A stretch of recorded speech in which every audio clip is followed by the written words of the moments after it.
Pacific, the crew were picked up by the USS Iwo Jima. The real-life Lovell played a different savior by portraying the ship's captain in the film. And as for me, the 7 extraordinary days of Apollo 13 were my last in space. Number 3, Jordan Belfort, The Wolf of Wall Street. Martin Scorsese turned the memoir of a cutthroat real estate stockbroker into a morality tale about greed in the golden age of capitalism. I always wanted to be rich. So let me go back. I'm 22 years old, newly married, and already a money-crazed little shit. So what do? I go to the one place on Earth that befit my high-minded ambitions. The living avatar of that avarice is Jordan Belfort, the titular Wolf of Wall Street. Leonardo DiCaprio makes his second appearance on this list by playing another larger-than-life figure. Pick up the phone and start dialing. I want you to deal with your problems by becoming rich. By the end of the film, Belfort is working as a sales seminar host in a scene that reveals how truly alone he is. Before he takes the stage, the crowd is whipped into a fever pitch by someone else that is extremely excited about Belfort. So I want you right now to give a warm Auckland, New Zealand welcome for my good friend and the world's greatest sales trainer, Mr. Jordan Belfort. Seeing as this hype man was played by the real-life Jordan Belfort, it isn't hard to see why he's so complimentary. Number 2, Hunter S. Thompson, Fear and Loathing in Las Vegas. Ignore this terrible drug. Yeah. Pretend it's not happening. This is the rare cameo by the real person in a film where they're actually acknowledged as themselves. The film is based on the novel by Thompson, which blends events from his real life with fabrications that are all centered on adventures he had while taking various substances. This is not a good town for psychedelic drugs. Extremely menacing vibrations were all around us. We finally made it to the room, but the key wouldn't open the door. In one sequence, the fictional Thompson character known as Raoul Duke, and who's played by Johnny Depp, reminisces about a prior trip. Suddenly, he notices a version of himself played by the actual Hunter S. Thompson. There I was. Mother of God, there I am. The unique blend of unreliable narration, psychedelic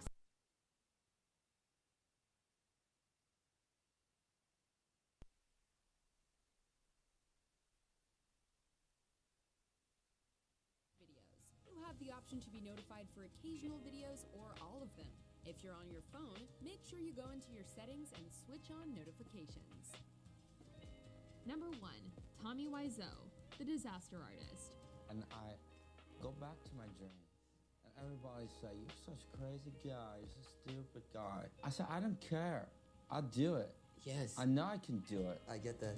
The Disaster Artist recounted Greg Sestero's friendship and time working with Tommy Wiseau on one of the best worst films ever made, The Room. Wiseau's bizarre mannerisms, eccentric decisions, and vaguely Eastern European accent were all recreated by James Franco. I did not hit her. It's not true. It's bullshit. I did not hit her. I did not.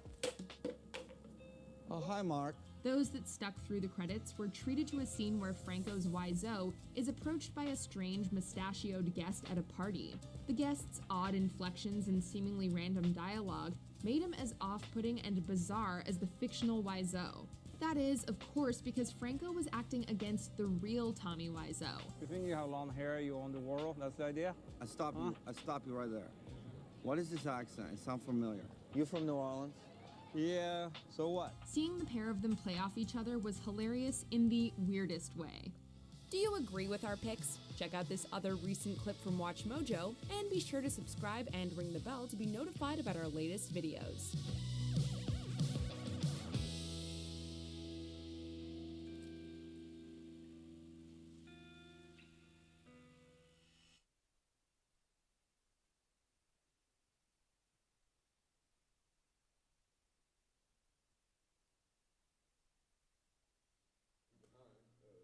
Yeah, that's fine. 1. 1, 2.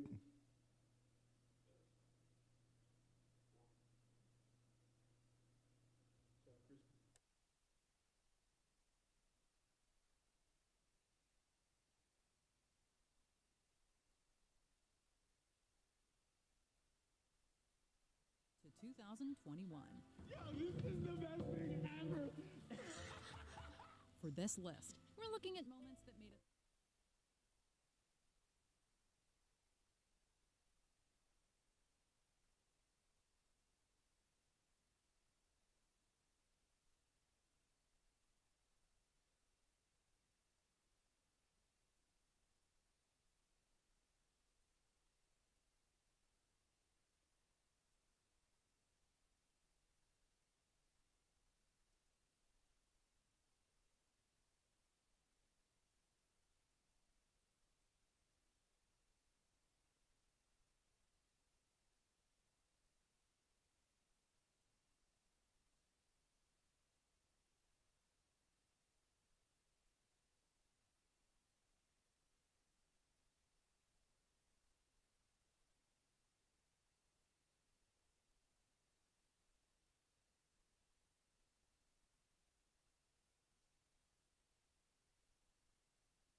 So a big development this morning in the effort to arm the Ukrainians with fighter jets, MiGs, right here, which they know how to fly. So the Pentagon has rejected a surprise, nuanced offer from Poland. What Poland offered was to fly all of its MiGs from Poland here to a U.S. air base, Ramstein, U.S. NATO air base in Germany, and then have them flown somehow into Ukraine.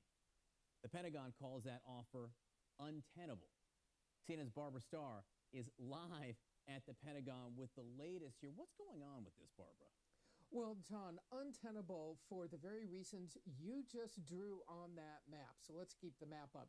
The idea that the Poles surprised the U.S. with late yesterday, fly them to the U.S. air base in Ramstein, Germany, Germany a NATO country, U.S. a NATO country. And the concern is that if those MiG-29s then flew into Ukraine from essentially what is an air base inside of NATO, the Russians would perceive it as a NATO threat, as NATO becoming involved in the war, and NATO is determined not to become involved in the war unless, of course, it was attacked by Russia. So right now, that idea seems to be something that's been summarily rejected. Of course, Vice President Kamala Harris will talk to the Poles about the idea, see if there's another way around this. They want to get those MiG-29s into Ukraine somehow and help the Ukrainians use them to become more dominant, if you will, in the skies above their own country. But getting them into Ukraine now seems to be the stopping block. How would they get them in if not from a NATO country? That's what I don't understand. Well, the idea might be, one of the ideas initially was that Ukraine pilots would come to Poland, pick them up there, and fly them in. That could be problematic enough as it is. But to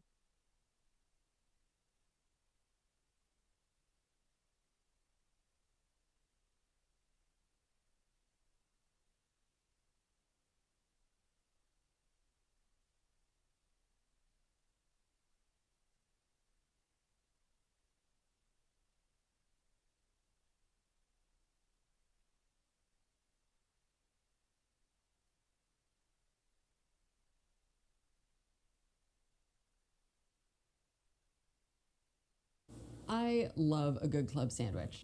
It's all about how the many layers interact with each other. And no, we're not making this a food series now. I wish. I'm making this sandwich because I'm making a point.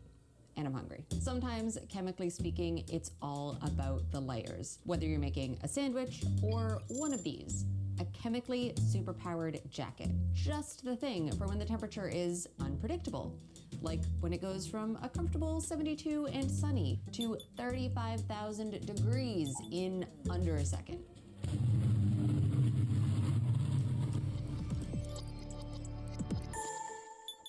We'll come back to whatever that was in a second. But what actually happens when your clothes catch on fire? It depends a lot on what you're wearing. The cotton in this shirt is a cellulose-based fiber. It's from a plant. Like wood or paper, which are also from plants, cotton burns away into a soft ash, but it does burn for a while and can leave behind a hot ember. You know the drill. Stop, drop, and roll. But synthetic fibers are a different story. Polyester, acrylic, and nylon, they're plastics, and they melt when they get hot. So instead of burning away, they recoil from heat, tighten up, and start dripping. So nylon and polyester is going to melt, and it can also stick to the skin of the person. The person can receive second-degree and third-degree burn injuries. Worst case scenario, it can result in death. Most of us probably won't ever be in that situation. But say you're a firefighter, or a soldier, or you work in a power plant, and maybe you drop a metal tool in the wrong place, or open a panel with some bad wiring, and this kind of accident is called an arc flash. How does it happen, and sort of what are the different stages of that event happening? It's very intense event. The intensity and the amount of energy that can be released in an arc flash is tremendous. It is a super intense short circuit where a massive current crosses a gap between two conductors, ionizing the air between them. That reduces the electrical resistance along the path of the arc, drawing so much current from the source that you get a huge blinding flash. The temperature can reach 35,000 degrees. That's hotter than the surface of the sun, a mere 10,000 degrees. It happens very quickly.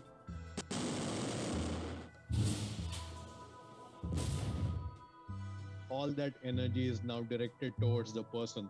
Like natural lightning, arc flashes even have their own thunder, a pressure wave that can scatter molten metal and shrapnel like a bomb going off. And if that weren't enough, an arc flash vaporizes the metal in its path, releasing clouds of toxic gases. So what does it take to survive an arc flash? It's all about the layers. On the outside, this electrical worker's coat looks pretty white bread, right? Nothing special. Well, on the surface, it isn't. So look at that next layer down. That's where the meat is. Underneath the white bread shell of the coat, there's a layer composed of two things. A polymer resin substrate surrounding little dots of something you might not expect. Graphite. Not like pencil graphite though. This is very special graphite. Graphite is just carbon, of course, in one of two natural crystalline forms, composed of 6 atoms in a repeating hexagonal structure. The other natural form of carbon is diamond. Because of graphite's carbon bond structure, each at 120 degrees to each other, natural graphite basically comes in sheets. It's flat, flaky, and greasy. In the 1960s, scientists discovered that if you basically gave natural graphite plates an acid bath and then toast them, you get another form called expanded graphite. By loosening the bonds between these flaky layers, you open up space between them, something like an accordion or a paper lantern. And if it's heated later, like during an arc flash, that paper lantern will expand very quickly to many times its size. It forms these vermicular or worm-like shapes that crawl up and in to fill the empty spaces around them as they grow. So when an arc flash event starts and temperatures on the surface of this coat surpass 200 degrees, the expanded graphite reacts to the heat even before the outer shell starts to burn. This graphite meat layer grows and grows, and its wormy tendrils move up to meet and capture the melting outer fabric, which stops it from seeping down to the person below. Together, they form an insulating protective shell of carbonaceous char. The face textile like nylon or polyester, it will start melting. The textile actually melting into this expanding carbonaceous structure gives the stability to the char. Once the outer fabric is completely, it can no longer fuel the fire. In other words, the coat extinguishes itself. The layers that form that char rest on a mid-layer of EPTFE, that's expanded polytetrafluoroethylene, a material used in lots of technical clothes, which has a very high temperature stability. So you want to make sure that it's not going to break into pieces. As the outer shell melts and the graphite layer wormifies, the EPTFE holds its shape so the garment doesn't tear or shrink on your skin the way that nylon would. As a last line of defense, that stable mid-layer is attached to the base layer, the one actually touching you, with a fire retardant adhesive in a pattern that leaves room for tiny air pockets to form. During the arc flash, air fills those pockets. It expands to become another insulating layer that blocks heat transfer to your skin. Once the arc flash is over, you've been to the sun and back temperature-wise, and your jacket is burnt to a crisp on the outside and puffy on the inside like a well-toasted marshmallow. But you survived, and you earned your lunch. Can you share what's the most interesting part of your job? Putting things on fire, right? With the end goal being that, okay, you don't want things to burn, but in order to learn that, you first have to start putting things on fire, understand why they burn, what you can do to stop them from burning.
Test 1, 2. Test 1, 2.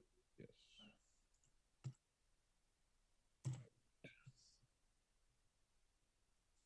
Can you rename it remote presenter? Yes.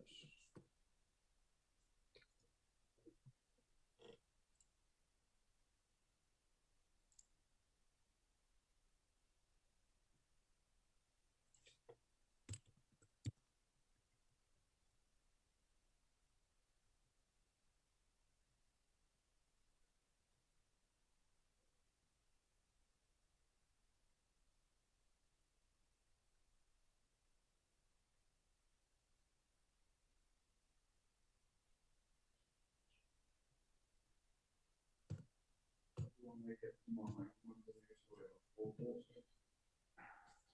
I think we should. Full. We tested them yesterday, so it's not like.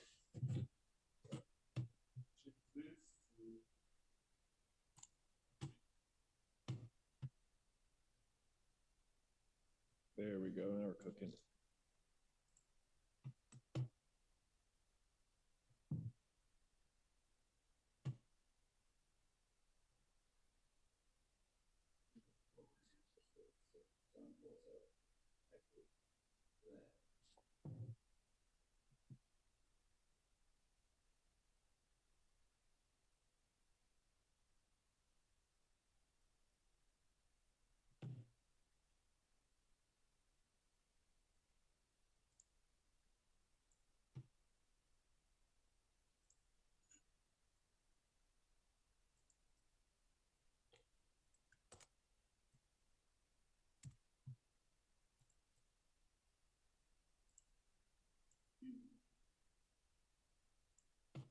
We got digital online now.